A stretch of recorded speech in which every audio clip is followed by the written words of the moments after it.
Matryoshka. Alors face à cette infinie complexité, comment se préparer? Comment préparer nos enfants à demain?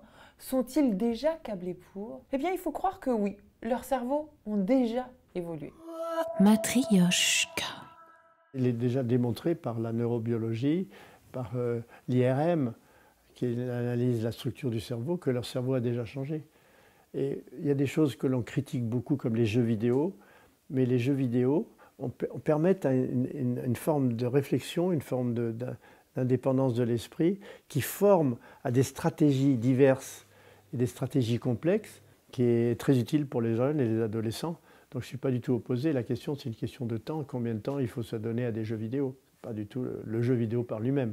Ça permet de développer quoi finalement chez l'enfant par rapport aux enjeux qui se posent? Des demain. stratégies alternatives.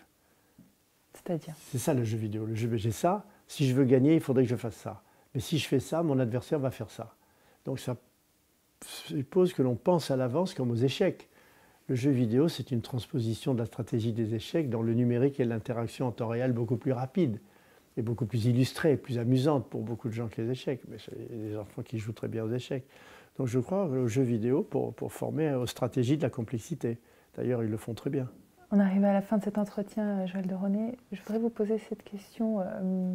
Pour vous, quel est le cap? Qu'est-ce que vous dites à vos petits-enfants? Donnez du sens à votre vie par tout ce que vous voudrez. Moi, j'ai toujours été de ceux avec ma femme qui, quand les enfants ou les petits-enfants disent « j'aimerais faire ça », ben, tu vas le faire. J'aimerais jouer du piano, je t'achète un piano. J'aimerais faire du cheval, ok, je t'inscris à une société d'équitation. La motivation d'un jeune pour quelque chose est tellement fondamentale qu'il faut aller jusqu'au bout avec eux. Voilà, c'est ça ma devise, donnez-leur ce qu'ils veulent pour les motiver à aller encore plus loin.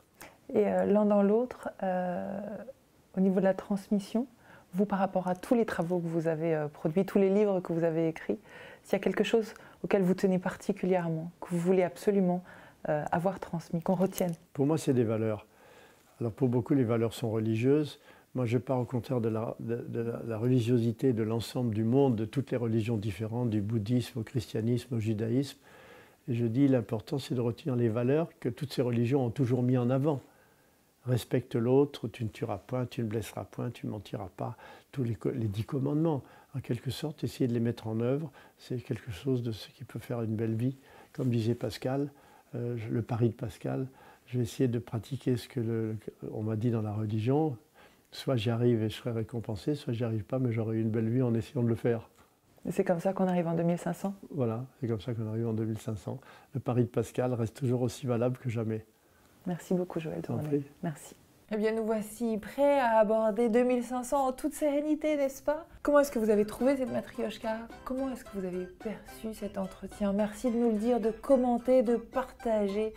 Si vous ne l'avez pas fait, de vous abonner à la chaîne YouTube Matryoshka et d'en parler partout sur les réseaux. Nous, on vous dit à très vite pour un prochain numéro de Matryoshka. Salut!